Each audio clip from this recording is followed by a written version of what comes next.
Hi everyone, Chris Natsky here with Black Belt Leadership Speaking and Coaching with your Mind of a Champion tip of the week.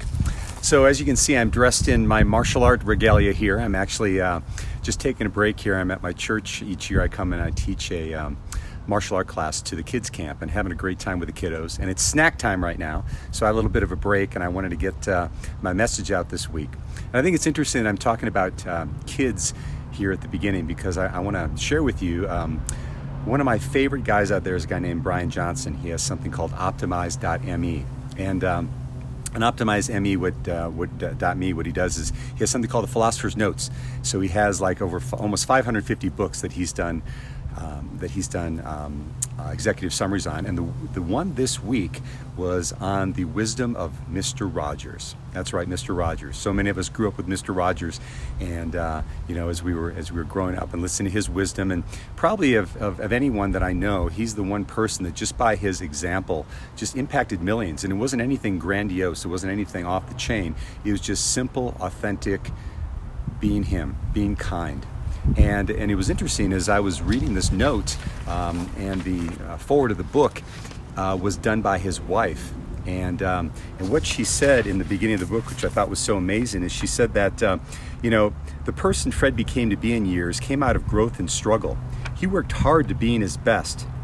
If I were asked the 3 words to describe him, I think those words would be courage, love, and discipline. Courage, love, and discipline. So, it got me thinking, what are the words that I would be remembered for?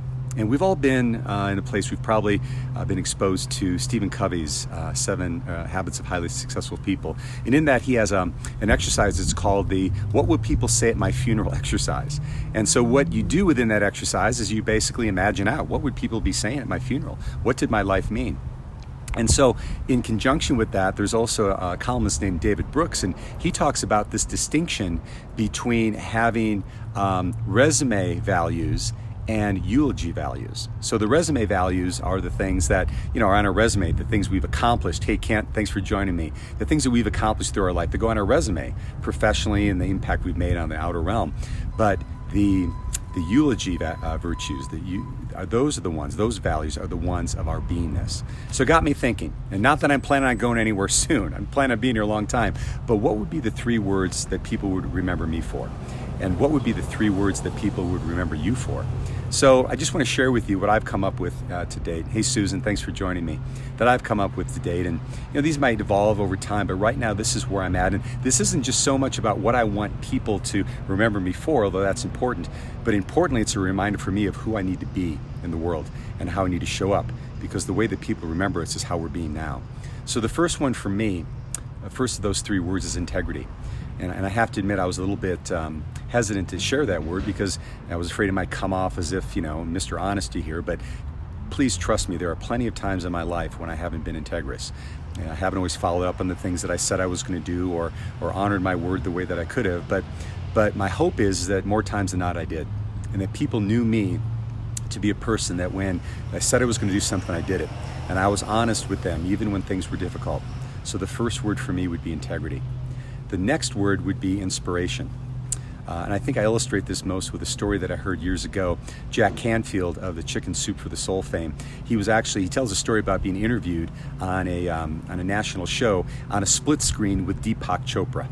And they're talking, back and forth, asking questions. And it's right when the Chicken Soup for the Soul books were coming out. And the interviewer asked Deepak Chopra, does Jack Canfield motivate you? And Chopra doesn't hesitate. He says, no, he does not. And so Canfield is like thinking, oh my gosh, I'm getting thrown under the bus by Deepak Chopra on national television.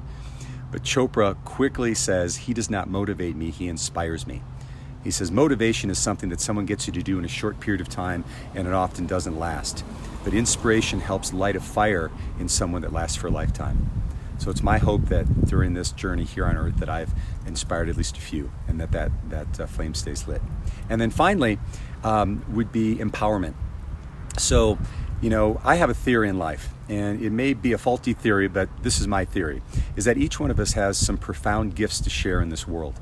And when we get to a point of empowerment where we really feel strongly about ourselves, we're much more apt to share those gifts in the world. And here's my theory. If all of us were in that place of empowerment and we were sharing our gifts, we wouldn't have the problems that we have in the world right now, because everyone would feel so good about what they were doing and contributing.